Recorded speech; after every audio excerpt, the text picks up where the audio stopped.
So I walk into Juilliard at 16 years old, my hair's down on my butt, right? And I just heard the record changed my life that came out that week, and I'll never forget it. It was Van Halen 1. Wow! I heard Eddie Van Halen, I was like, man, I want to play like him on my viola. What's the big deal, right? Piece of cake, right? But man, I can do this. And I walked into my 70-year-old European viola teacher, and he looked me up and down, and he said, okay, let's start practicing Schubert. I said, wait, before we do that, you gotta check this guitar player out, because I want to play like him. He said, what? You're not going to play that garbage. That is not music, blah, blah, blah, you know, the cliche. You're going to be the greatest, because he picked me as his student to become the great viola player, the principal viola player of the New York Philharmonic. They were priming me for 5 years. I was going to be in the New York Philharmonic, one of the greatest symphony orchestras in the world. And it would have been an honor to do that, but I didn't like to wear tuxes. I don't even own a suit. I ain't going to wear that. I'll wear my red leather pants and my sneakers, and if you don't like it, then it's not going to work out. And of course, it didn't work out, so I lasted about 2 years of him torturing me, thinking, you know what? I'm going to bang this rock and roll out of this kid. He's not going to love rock and roll after I finish with him. And unfortunately, the opposite happened. So I got more defiant, and then I am going to pursue my dreams. I don't care what they say. And I moved back home, slept on my dad's art studio's concrete floor, no heat, no electricity. Actually, there was electricity, no bathroom, no shower, but the girls loved it. Because my father's artwork was all over the place. The smell of turpentine and oil paint was all around. And I grew up watching him take a blank canvas and turn it into beautiful artwork. I was like, well, music is the same way, but as a classical musician, I didn't know how to improvise or write my own music. So my dad, watching him start in the morning with a blank canvas by the end of the day, he had a worker party. So that was my inspiration, and of course my mom gave me the classical pedigree that enabled me to play properly. So mixing the two, and I started building electric violins when I was 10 years old, and I turned into all these instruments right here. And as a viola player, I decided I need to have an instrument that's self-supporting, because the chin or shoulder pad, I don't know, it was a combination of a couple of things. When I saw Jimmy Page play the guitar, his guitar is way down here, and he's swinging it, and he's got this beautiful ballet relationship with the guitar. Hendrix, watching Hendrix play, there's a physical relationship. String players tend to be like this. You know, I was like, man, that doesn't look cool for some reason. It doesn't look relaxed. Don't even start with a comfort on that. You know, so I was like, you know what? Maybe I should. What can I do? So I figured out this. My Vipers are based on a tripod concept with 3 points of contact on it. So you know, it looks like a flying V. I know, but the Flying V stole it from us. We're violin players. We should have a V violin, right? So, but the 3 points of contact, and my first electric violin, actually my first couple of ones were not playable, but they looked really cool. And I was the first person in history, and again, Les Paul was inspiring me too. I was the first person in history to build a solid body electric violin in 1970 when I was 12 years old. First person to do 5-string, 6-string, 7-string, and also frets on a violin. So I really was forging ahead. I built a double neck violin. I've got a violin. If you go to my website, you'll see these instruments. I've got a violin with a human hand that rests against my chest. If you can picture this, a knife going through the forearm that the strings are attached to. It's called the violent. And for 10 years, that was my main instrument, and everybody flipped when they saw it. They couldn't understand it. Of course, for some odd reason, I had to keep the knife really sharp, which was by my 4M.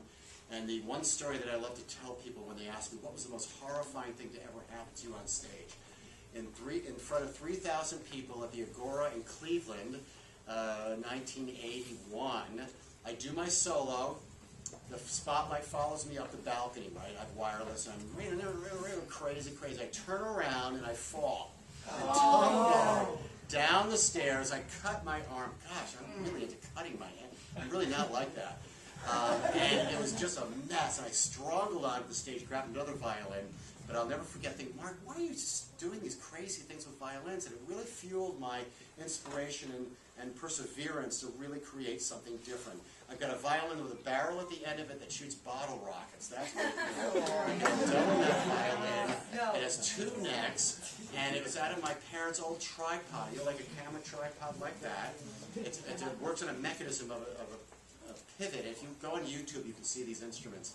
Very proud, but for the longest time, I was determined that I'm going to be the only person with my instruments. I'm not going to build them for anybody. It's just going to be me. Of course, I finally got smart after people saying, Mark, I would love one of your instruments. Here's $10,000. Build me your instruments. I was like, okay, so I did 1 by 1 per year. And then you accelerate 20 years later. I'm standing in front of you people sharing an amazing story that I really am proud of, and have this wonderful music store showcasing my instruments and really supporting truly a revolutionary opportunity that historically has never happened in the string industry ever, where you have a player and a performer guiding the technology of electric strings.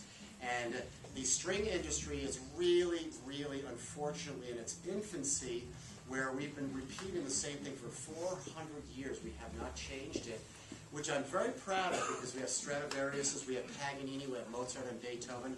No guitar player can say that. We've got the guitar players beat on the historical aspects of our tremendous history, but then the guitar players, within 3 years of Woodstock and Hendrix playing, the entire music market changed because of Jimi Hendrix, Zappa, and all these great guitar players. It was mind-blowing to see the shift of, within a couple of years, the guitar came from an accompaniment instrument into the most life-changing instrument when you had it in Hendrix's hands. So that was all inspiration, and within a period of time, and first time in history, you've got someone like me who's absorbing Paganini, absorbing Jimi Hendrix and Van Halen.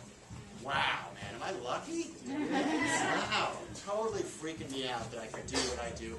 And I can play 6 to 7 hours a day without fatiguing. And I've got 7 strings on this thing. So let me give you a little demonstration of the sounds of this that I really love. Because what is fun about this instrument, it's got 7 strings on. So I've got violin, viola,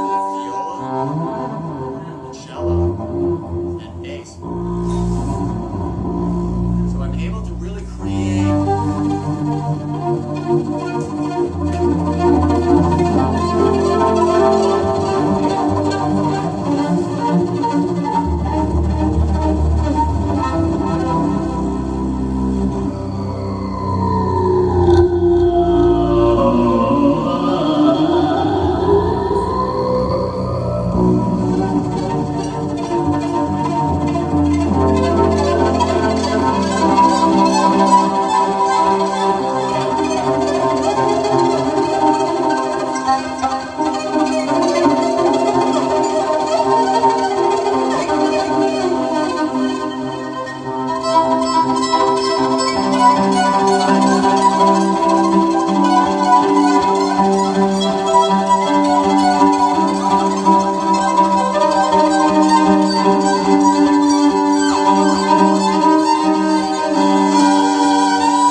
we can do everything from